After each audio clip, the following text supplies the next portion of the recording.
La pluie tombait en filets réguliers sur le pare-brise quand j'ai compris que quelque chose n'allait pas. Pas une intuition vague, pas une peur soudaine, non, une certitude froide, lourde, qui s'est installée sans bruit. J'étais assise dans ma voiture, moteur coupé, devant une maison que je n'avais jamais vue auparavant, dans une rue où je n'avais aucune raison de me trouver. Et pourtant, tout mon corps savait que c'était là. 3 mois plus tôt, j'avais enterré mon mari. 3 mois à apprendre à vivre avec une absence qui prenait toute la place. 3 mois à répondre aux messages de condoléances avec des phrases automatiques. 3 mois à dormir du côté gauche du lit parce que le droit me semblait interdit. J'avais cru que le plus dur était passé. Je me trompais. Tout avait commencé par une enveloppe. Elle était glissée sous ma porte un mardi matin, sans timbre, sans adresse.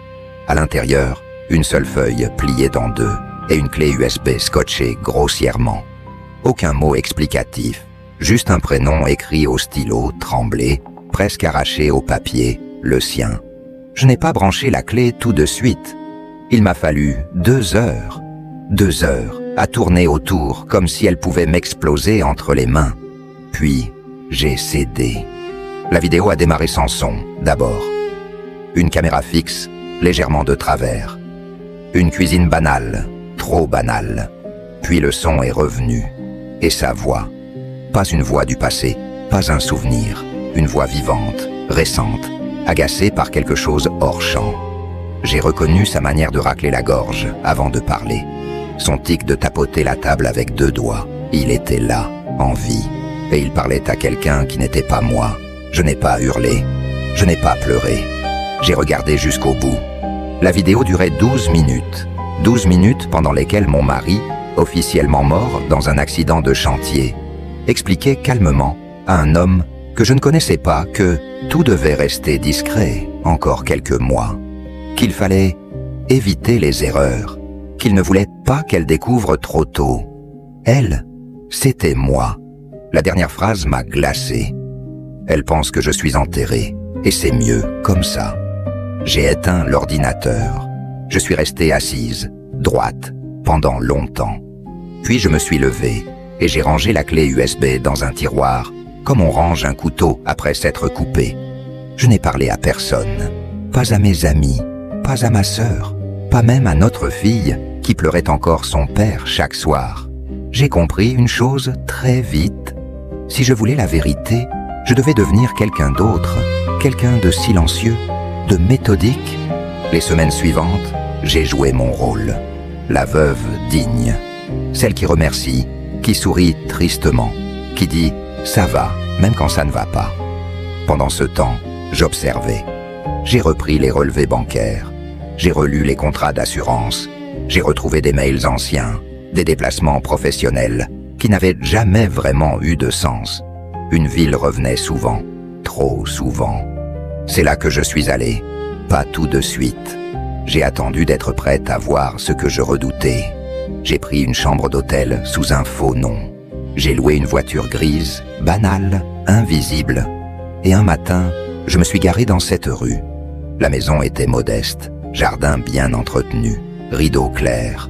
Rien d'ostentatoire, une vie simple, trop simple pour quelqu'un qui m'avait juré pendant 20 ans qu'il travaillait trop pour avoir le temps d'en construire une autre. Et puis la porte s'est ouverte. Il est apparu, tasse à la main, en chaussons. Détendu, vivant, vieilli, oui, mais bien réel. Derrière lui, une femme, plus jeune que moi. Elle lui a touché le bras sans réfléchir. Un geste automatique, intime. J'ai senti quelque chose se briser, mais sans bruit. Je suis resté là, à regarder, jusqu'à ce que la colère prenne la place du choc. Pas une colère explosive, une colère lucide, calculatrice. Je n'allais pas crier, je n'allais pas le confronter, je n'allais pas demander pourquoi. Je voulais qu'il perde ce qu'il m'avait volé. Alors, j'ai commencé à agir. J'ai pris contact avec un notaire, puis un avocat spécialisé en fraude, puis un homme discret qui posait peu de questions et enlevait beaucoup de doutes. Chaque rendez-vous ajoutait une pièce au puzzle. Il n'était pas mort. Il avait changé d'identité avec l'aide d'un complice. Un corps avait été identifié à sa place. Un homme seul, sans famille. Les assurances avaient payé. Les comptes avaient été déplacés. Et quelqu'un l'avait aidé. Quelqu'un de proche. Quand j'ai compris qui, j'ai dû m'asseoir. Ce n'était pas un ami, ni un collègue. C'était mon propre frère. Celui qui m'avait soutenu pendant les funérailles. Celui qui m'avait dit que je serais forte. Celui qui avait signé certains documents pour m'aider. La trahison avait plusieurs visages. Je n'ai pas explosé, j'ai continué. Dossier, preuves, enregistrement. Tout ce qui pouvait transformer une histoire folle en réalité juridique. Le jour où tout a été prêt, je suis retourné devant la maison. Cette fois, je suis sorti de la voiture. J'ai sonné. Il a ouvert. Il a blêmi. Pas surpris. Pas vraiment. Comme s'il avait toujours su que ce moment arriverait. Je n'ai pas élevé la voix. Je lui ai simplement tendu une enveloppe. À l'intérieur, les preuves, les plaintes déposées, les noms, les dates.